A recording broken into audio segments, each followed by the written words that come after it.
Akhirnya semua selesai malam ini. Aku akan jadi orang kaya. Di malam yang seharusnya jadi penuh syukur dan kebahagiaan, seorang ayah tua melihat menantunya menuangkan bubuk putih ke dalam cangkir kopi yang akan diminumnya. Tangannya gemetar, jantungnya berdegup keras, tapi ia tak bersuara. Ia hanya menatap dari balik pintu, menyaksikan pengkhianatan yang tak pernah ia bayangkan akan datang dari orang yang ia sebut keluarga.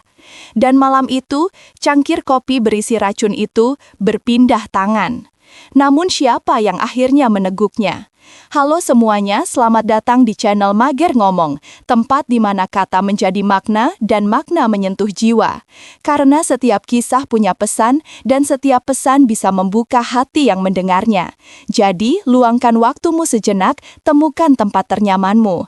Dan jika kisah ini menyentuh hatimu, jangan lupa untuk like, bagikan dan subscribe. Bagi yang sudah subscribe, semoga Allah Subhanahu wa Ta'ala senantiasa menyehatkan badanmu, melimpahkan rezekimu, dan mengabulkan seluruh hajatmu. Tulis di kolom komentar dari kota mana saja Anda menyaksikan kisah ini. Mari kita mulai ceritanya. Sore itu, langit Yogyakarta berwarna jingga lembut. Angin sore menyusup pelan lewat jendela rumah besar peninggalan almarhumah istriku. Namaku Pak Wiryo, pensiunan guru SMA usia 68 tahun. Rumah ini sunyi, tapi bukan sepi. Ada kenangan di setiap sudutnya. Di ruang tengah tergantung foto istriku, Bu Sulastri, tersenyum dalam kebaya putih. Wajah yang dulu setiap pagi menyambutku dengan secangkir kopi hitam manis. Kini kopi itu dibuatkan oleh Dina, menantuku, istri dari anak tunggalku Bima.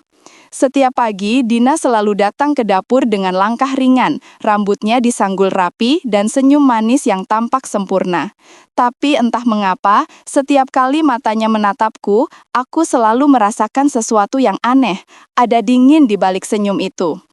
Bima dan Dina tinggal bersamaku sejak 3 tahun lalu setelah bisnis komputer mereka bangkrut. Aku menyambut mereka dengan tangan terbuka, berharap rumah ini bisa kembali hangat dengan tawa keluarga. Tapi sejak beberapa bulan terakhir, suasana berubah. Bima lebih sering murung, Dina lebih banyak berbisik di belakang pintu. Aku beberapa kali mendengar percakapan samar dari kamar mereka, tentang uang, tentang proyek, tentang warisan. Aku pura-pura tidak tahu, aku hanya ingin mereka sadar sendiri bahwa hidup bukan tentang harta. Sore itu aku duduk di teras, menikmati udara yang mulai lembab oleh aroma tanah basah. Dina datang membawa nampan kecil, 2 cangkir kopi, dan senyum yang manis sekali. "Bapak, ini kopi kesukaan Bapak, gula arennya baru, saya beli tadi pagi." Aku mengangguk, tersenyum kecil. "Terima kasih, Dina." Dina duduk di kursi seberangku, tangannya yang halus memutar sendok kecil di cangkirnya sendiri. "Pak, Bima tadi cerita, katanya Bapak mau jual tanah di Magelang?" Aku menatapnya. "Iya, sebagian. Rencananya uang itu buat bangun pesantren kecil di kampung almarhumah ibumu." Dina tersenyum kaku. "Pesantren?" "Iya, Bapak ingin sebelum mati ada amal yang mengalir. Kalau bisa, Bapak juga mau buat beasiswa untuk anak yatim." Dina menunduk, tapi dari bayangan wajahnya di cangkir kopi, aku lihat rahangnya mengeras. "Bagus, Pak, tapi kalau uang itu dipakai buat bisnis, hasilnya bisa lebih besar. Dari situ kan juga bisa disumbang." Aku hanya tersenyum. Rezeki dari Allah itu bukan selalu lewat bisnis, Nak. Kadang lewat doa anak yatim yang kita bantu. Sesaat suasana menjadi hening, angin sore menyingkap tirai jendela. Dari dalam rumah terdengar suara Bima memanggil. Dina beranjak cepat, tapi sebelum melangkah masuk, matanya sempat menatap lama ke arah cangkir kopiku. Pandangan itu aneh. Aku menatap kopi itu lama. Uapnya mengepul pelan, aroma gula aren menyebar lembut. Tapi entah kenapa, dadaku terasa berat. Malamnya, saat aku hendak tidur, aku mendengar suara mereka dari kamar sebelah. "Kalau Bapak gak mau kasih sekarang, kapan lagi?" Suara Dina pelan tapi tajam. "Dina, jangan ngomong kayak gitu," jawab Bima lirih. "Bima, buka matamu. Uang itu hak kamu. Kamu anak tunggal. Apa kamu mau lihat Bapak kasih semua ke anak yatim?" Hening sejenak, lalu suara Bima pelan. Tapi caranya jangan gitu, Dina. Kalau kamu gak berani, biar aku yang urus. Jantungku berdegup cepat, aku menahan napas di balik pintu. Ucapan itu, biar aku yang urus. Aku tahu, kalimat itu bukan tentang bisnis lagi. Malam itu, aku sujud lama. Ya Allah, lindungilah rumah ini dari niat jahat yang tak aku pahami. Sejak malam itu, setiap kali Dina menyuguhkan kopi, aku selalu berzikir dalam hati sebelum meneguknya. Entah mengapa, setiap kali uap kopi itu naik ke hidungku, aku merasakan hawa dingin menyelinap ke dada. Dan pada suatu malam, ketika aku hampir mempercayai bahwa rasa curiga ini hanya khayalan orang tua, aku melihatnya sendiri. Sesuatu yang membuat darahku berhenti mengalir sejenak. Dina berdiri di dapur. Di tangannya ada sachet kecil berwarna putih. Ia menuangkan isinya ke dalam cangkir kopi, lalu mengaduknya perlahan dengan sendok perak. Aku berdiri di balik pintu, tak mampu bersuara. Kopi terakhir sudah disiapkan untukku. Malam itu sunyi sekali. Hanya suara detak jam dinding yang terdengar pelan di ruang makan. Aku berdiri di balik pintu dapur, menatap punggung Dina yang sedang sibuk menyiapkan cangkir kopi. Tangannya bergerak lembut, terlalu tenang untuk seseorang yang sedang berbuat jahat. Di tangan kirinya ada sachet kecil. Ia buka perlahan lalu menuangkan isinya ke cangkirku. Bubuk putih itu larut bersama uap panas yang menari di udara. Ya Allah, bisikku sangat pelan. Tenggorokanku terasa kering. Aku ingin berteriak, ingin menegurnya, tapi kaki ini seperti tertancap di lantai. Aku hanya menatap, membiarkan adegan itu terukir jelas di mataku. Dina menatap ke kanan dan kiri memastikan tak ada yang melihat. Setelah itu ia tersenyum kecil, seolah puas dengan perbuatannya. Ia menaruh cangkir di nampan, menambahkan kue kecil di piring kecil di sampingnya, lalu melangkah keluar dapur dengan langkah ringan. Aku mundur cepat, menyembunyikan diri di balik pilar kayu. Nafasku pendek, jantungku berdebar keras sampai dada terasa sesak. Aku menutup mulut, takut suaraku terdengar. Detik itu juga aku tahu, ini bukan lagi kecurigaan, ini percobaan pembunuhan. Aku berjalan perlahan menuju kamar, menutup pintu pelan-pelan. Tanganku gemetar saat menyalakan lampu meja. Foto almarhumah istriku di sudut meja terasa seperti sedang menatapku. Lihatlah Lastri, menantu yang kau banggakan itu ingin menghabisiku. Air mata menetes tanpa bisa kutahan. Bukan karena takut mati, tapi karena sakit hati. Sakit karena pengkhianatan datang dari orang yang selama ini kupeluk seperti anak sendiri. Beberapa menit kemudian terdengar ketukan pintu. "Pak, ini kopi kesukaan Bapak, saya taruh di meja ya." Aku cepat menghapus air mata. "Iya, taruh aja, Nak." Langkahnya terdengar menjauh. Aku menatap cangkir itu di meja kecil.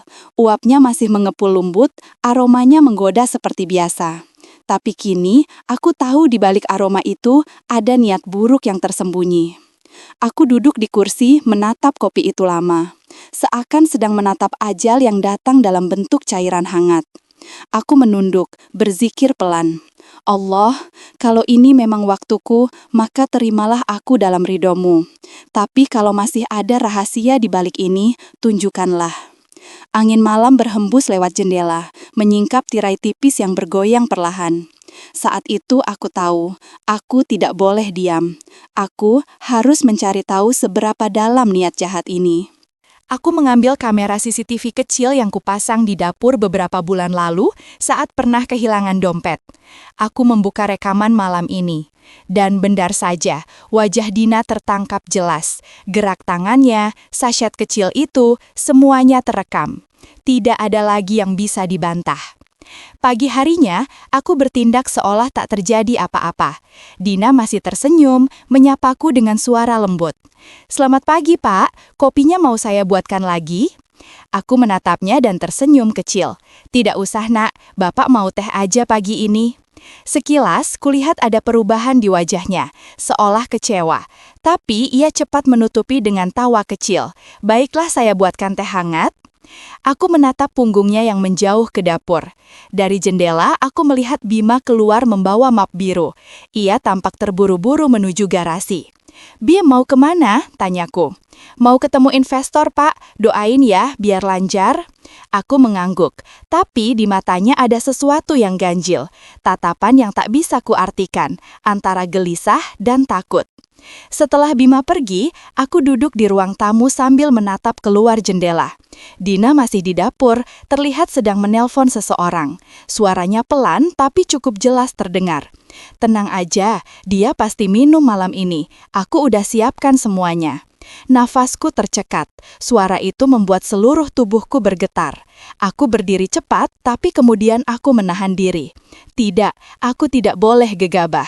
Aku harus tahu siapa dia yang dimaksud Dina. Sore harinya, aku memanggil sahabat lamaku, Pak Yasin, seorang perawat yang dulu sering membantuku saat Bu Lastri sakit. Aku menceritakan semuanya, tentang racun, rekaman CCTV, dan percakapan telepon yang kudengar. Pak Yasin terdiam lama, lalu berkata, "Kalau Bapak mau selamat, kita harus buat mereka percaya bahwa rencana mereka berhasil." Aku mengerutkan kening. "Maksudmu?" "Pura-pura mati, Pak. Kita jebak mereka." Aku terdiam. Kata-kata itu menggema di kepalaku. Pura-pura mati. Ya, mungkin hanya dengan cara itu, aku bisa tahu siapa yang benar-benar ingin menghapus nyawaku. Malam itu, aku menatap cermin lama di kamarku. Wajahku terlihat letih, tapi mataku kini tajam. "Baiklah Dina," gumamku pelan. "Kalau kamu ingin aku mati, aku akan mati di hadapanmu." Dan dari situ, permainan baru pun dimulai. Langit pagi itu mendung pekat. Aroma hujan menggantung di udara. Dina menatapku dari seberang meja makan, senyumnya terasa ganjil, terlalu kaku untuk disebut ramah. Di depanku sudah tersaji secangkir kopi hitam hangat, uapnya menari pelan, menggoda. Tapi aku tidak meneguknya. Aku hanya tersenyum. "Terima kasih, Nak. Nanti Bapak minum setelah baca koran." Dina mengangguk, lalu berlalu menuju dapur. Saat itulah aku memandang ke arah kamera CCTV kecil yang tersembunyi di rak buku. Semuanya sudah siap. Rencana yang disusun bersama Pak Yasin akan dimulai hari ini. Aku akan membuat mereka percaya bahwa aku mati. Mati karena racun di kopi buatan menantuku sendiri. Siang menjelang, Bima pulang tergesa. Wajahnya tegang, jaketnya basah oleh gerimis. "Pak, Dina telepon saya. Katanya Bapak belum makan apa-apa." Aku tertawa kecil. "Bapak masih kuat, Bim. Cuma mau istirahat sebentar." Dina datang membawa nampan. "Pak, minum dulu kopinya ya, nanti masuk angin."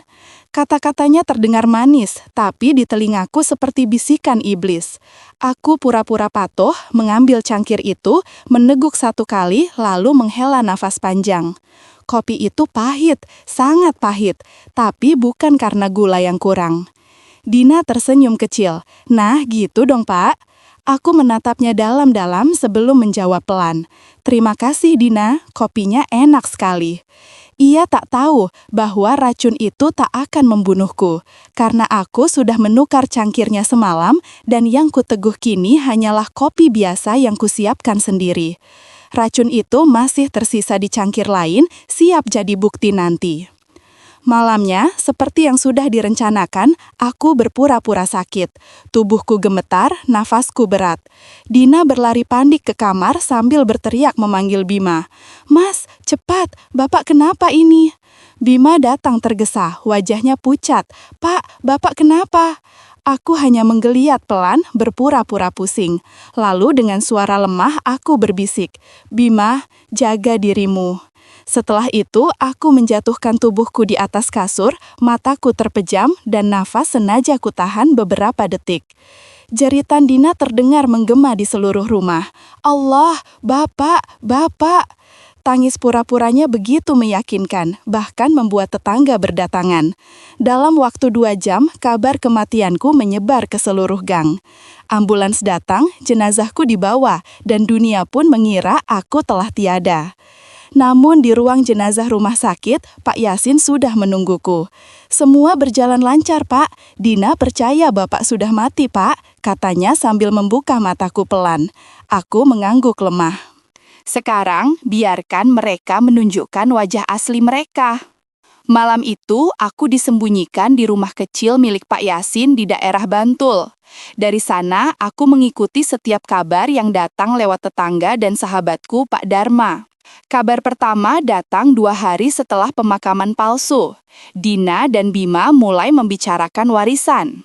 Mungkin suratnya di ruang kerja, Mas, kata Dina. Aku lihat Bapak sering simpan dokumen di laci bawah meja. Bima tampak ragu. Tapi kita belum boleh buka sebelum notaris datang. Ah, kalau cuma lihat aja nggak apa-apa kan? Balas Dina dengan nada licik. Pak Dharma yang berpura-pura datang untuk mengantar bunga mendengar semuanya dan segera melapor padaku. Aku mendengarnya dengan mata terpejam, mencoba menenangkan hati yang bergejolak. Begitu cepat, bahkan belum seminggu aku mati, gumamku lirih. Hari demi hari berlalu dan Topeng mulai retak. Dina semakin berani. Ia mulai menjual barang-barang rumah, lukisan, perhiasan, bahkan jam tangan warisan istriku. Semua tanpa rasa bersalah. Sementara Bima hanya diam, seolah tak punya kuasa di hadapan istrinya. Dia sudah dikuasai cinta buta, kata Pak Yasin. Tapi nanti mereka akan menunjukkan siapa dalang sebenarnya. Suatu sore, Pak Yasin memperlihatkan sebuah pesan dari nomor tak dikenal. Pesan itu dikirim ke grup keluarga. Terima kasih atas kepercayaanmu, Dina. Uang hasil jual tanah sudah kami transfer. Semoga bisnis barunya lancar. Aku membaca pesan itu berulang-ulang, hingga darahku terasa mendidih. Tanah itu, tanah pesantren yang ingin kuwakafkan. Mereka menjualnya. Malamnya, aku duduk sendirian di rumah Pak Yasin. Lilin kecil menyala di meja, cahayanya bergetar lembut. Dalam hati aku berdoa, "Ya Allah, berikan aku kekuatan. Aku tidak ingin membalas dendam, aku hanya ingin keadilan. Tunjukkan siapa di antara mereka yang benar-benar telah hilang akalnya." Dan saat itulah aku memutuskan, aku akan kembali, tapi bukan sebagai korban. 2 minggu setelah pemakaman yang palsu, kabar tentang harta warisan mulai beredar seperti angin. Tetangga berseliweran, teman lama berdatangan membawa ucapan belasungkawa, sementara Dina dan Bima tampak lebih leluasa. Mereka mulai berpakaian rapi, menerima tawaran investasi palsu dari kenalan lama, dan terlihat sering keluar malam. Di balik semua itu, aku diam-diam kembali ke rumahku pada malam yang tak berpenghuni. Pintu depan terbuka karena Bu Lastri lupa mengunci saat terakhir menatap makam. Langkahku pelan, napasku cemas. Ruang tamu yang dulu hangat kini terasa asing. Kursi kulit yang menandai keberhasilanku tampak kusam, beberapa bingkai foto sudah hilang dari dinding. Aku menyentuh meja kerja yang kini penuh bekas sidik jari orang lain. Rencana kembaliku sederhana namun teliti. Aku tidak akan langsung memanggil polisi. Aku ingin mereka lengah, ingin melihat bagaimana mereka merayakan keberhasilan yang mereka kira diraih dari tindak curang. Aku ingin bukti yang tak terbantahkan. Malam itu aku mengetuk jendela ruang kerja. Dari dalam, suara tawa pelan terdengar. Dina dan Bima sedang menghitung sejumlah amplop berisi uang tunai. Lampu meja menyinari wajah mereka. Kulit Dina tampak pucat, tapi matanya menyala penuh kemenangan. Bima menatap istrinya seperti orang yang baru terbangun dari mimpi panjang. Aku menunggu hingga mata mereka mengantuk, lalu aku masuk dan berdiri di ambang pintu. Mereka terkejut bukan main. Dina hampir menjerit, Bima terhuyung. "Pak, kau hidup!" Suara Bima serak. Aku mengangkat satu senyum tipis. Tentu, siapa bilang aku sudah tiada? Dina mencoba bersikap tenang, namun ada ketegangan di suaranya. "Pak, ini salah paham. Kita cuma panik waktu itu." Aku melangkah mendekat perlahan. Di meja kerja ku tarik sebuah berkas, dokumen jual beli tanah yang kini telah berpindah tangan, tanda tangan palsu, nomor rekening bukan milik pemilik sah, dan bukti transfer ke rekening luar. Semua sudah kutata rapi. "Kenapa kalian menjual tanah itu?" tanyaku datar. Dina tertawa kecil, palsu. "Pak, ini demi keluarga. Uang itu bisa buat modal usaha. Bapak kan mau wasiat ke yayasan nanti. Bukankan lebih baik kalau kita kembangkan dulu?" Bima menunduk, matanya berkaca-kaca. "Maaf, Pak. Aku ikut-ikutan. Dina yang..." Kata-kata Bima putus dibungkam oleh suara isak yang disembunyikan. Di sudut ruangan, lampu CCTV kecil yang kutinggalkan beberapa malam sebelumnya berkelip. Aku menekan tombol remote. Rekaman malam itu berjalan di layar. Di sana tampak jelas Dina menyiapkan kopi, menakar sachet kecil, membuka pintu, dan menaruh cangkir di meja. Di frame lain terlihat bukti transfer muncul di layar ponsel seorang perantara yang berkirim pesan. Semua bukti hadir nyata. Dina berubah dari tegar menjadi hancur. Itu bukan aku yang kirim sendiri. Aku disuruh. Suaranya gemetar. Bima, aku cuma ingin kehidupan yang lebih baik. Bima menatap wajahku, kemudian menatap istrinya. Ada konflik di matanya, seperti ada dua pria yang berperang di dalam dada. Pak, aku takut. Aku takut kehilangan segalanya lagi. Aku diam. Kata-kata itu menusuk lebih dalam daripada racun apapun. Keesokan harinya, aku membawa bukti itu ke kantor polisi setempat. Polisi membuka penyelidikan. Deskripsi dokumen, rekaman CCTV, dan bukti transfer membuat kasus ini tidak bisa diabaikan. Dina ditetapkan sebagai tersangka percobaan pembunuhan dan penipuan. Bima dipanggil sebagai saksi dan sempat ditahan sementara karena keterlibatannya dalam pemalsuan dokumen. Saat polisi melakukan penggeledahan, mereka menemukan perhiasan yang telah dijual, daftar pembeli, dan pesan antar yang mengarah ke jaringan penjualan cepat. Teman-teman lama yang sempat menolong Dina dan Bima kini mundur satu persatu. Nama-nama yang tadinya menguntungkan kini menjadi beban. Tetapi meski hukum mulai bekerja, luka di hatiku tetap dalam. Bukan karena harta yang dicuri, melainkan karena pengkhianatan darah sendiri. Semua yang kulakukan bukan untuk balas dendam, tapi demi agar kebenaran terungkap. Di malam yang hening, ketika rumah mulai sunyi lagi, Bu Lasri datang membawa secangkir teh hangat. Pak, kami semua sedih. Kami kira Dina sudah berubah. Ia duduk di sampingku, memegang tanganku yang gemetar. Aku menatap keluar jendela. Di taman, pohon mangga bergoyang tertiup angin. Kini jalannya masih panjang. Proses hukum berjalan lambat namun pasti. Ada rasa lega melihat bukti-bukti tersusun rapi, namun ada juga rasa kosong. Di antara rasa lega dan hampa itu, aku tahu satu hal, kehidupan harus dilanjutkan. Pesantren yang kucita-citakan harus tetap berdiri. Aku menarik nafas dalam-dalam. Di dadaku ada tekad yang tak pernah pudar. Aku akan membangun kembali, bukan hanya rumah, tapi juga kehormatan yang dipertaruhkan. Dan ketika waktunya tiba, keadilan akan mengikat semua pelaku pada konsekuensinya. Gedung Pengadilan Negeri Yogyakarta pagi itu ramai. Langit mendung dan angin membawa aroma tanah basah yang pekat. Aku duduk di bangku depan ruang sidang, mengenakan kemeja putih sederhana. Di depanku, meja hakim berdiri tegak, sementara di sebelah kanan, Dina duduk dengan wajah pucat. Tangannya diborgol longgar, matanya menatap lantai tanpa arah. Di sisi lain, Bima duduk terpisah, mengenakan batik lusuh. Ia menunduk, kedua tangannya saling menggenggam, seperti berusaha memegang sisa-sisa keberanian yang tersisa. Hakim memandang kami satu persatu sebelum membuka sidang. Sidang percobaan pembunuhan dan pemalsuan dokumen atas nama terdakwa Dina Kurniawati dimulai. Kalimat itu menggema seperti palu yang menghantam hatiku. Aku menunduk, menarik napas panjang. Aku tidak pernah membayangkan akan duduk di ruang ini, bukan sebagai saksi bagi orang asing, tapi untuk anak dan menantuku sendiri. Jaksa mulai membacakan berkas perkara. Berdasarkan bukti CCTV, saksi korban Hendra Wiryo melihat terdakwa menuangkan bubuk ke dalam cangkir kopi yang disiapkan untuknya. Berdasarkan hasil laboratorium forensik, bubuk tersebut mengandung zat sianida dalam kadar mematikan. Ruangan sunyi, suara detak jam terdengar jelas di antara setiap kalimat yang dibacakan. Dina menunduk semakin dalam, sementara Bima menggigit bibirnya. Ketika hakim memintanya bicara, Dina berdiri dengan tubuh gemetar. Saya tidak bermaksud membunuh. Saya hanya ingin menakut-nakuti. Hakim menatapnya tajam. Menakut-nakuti dengan racun mematikan? Air matanya jatuh. Saya tidak tahu racun itu berbahaya. Saya disuruh seseorang.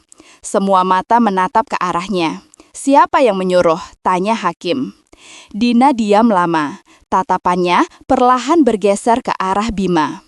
"Suaminya sendiri," gumam seorang pengunjung dengan suara rendah. Bima mendongak cepat, wajahnya pucat pasih. "Itu bohong," katanya keras. Hakim mengetuk palu. "Tenang, saudara Bima akan diberi waktu menjelaskan." Ketika tiba gilirannya bersaksi, Bima berjalan ke depan. Langkahnya gontai, suaranya bergetar. "Saya memang tahu rencana itu, tapi saya tidak menyuruh. Saya hanya diam." "Kenapa diam?" tanya hakim tegas. "Karena saya takut kehilangan Dina, takut kehilangan semuanya. Saya pikir Bapak cuma akan sakit sebentar. Saya salah, saya bodoh." Kata-kata terakhirnya nyaris tak terdengar. Ia menunduk dalam, bahunya bergetar. Aku menatap anakku itu lama sekali. Di depan mata orang banyak, ia bukan lagi anak yang dulu kubesarkan dengan kasih, melainkan seorang lelaki yang kehilangan arah. Tapi di dalam hatiku, kasih seorang ayah tak bisa padam begitu saja. Ketika hakim memintaku maju memberi keterangan, langkahku berat. Aku berdiri di depan mikrofon, menatap hakim, lalu menatap mereka berdua. "Saya tidak ingin mereka dipenjara karena kebencian saya," ucapku pelan. "Saya hanya ingin kebenaran ditegakkan. Saya ingin mereka sadar bahwa nyawa bukan alat tawar-menawar harta." Hakim menatapku lama. "Apakah saksi ingin mencabut tuntutan?"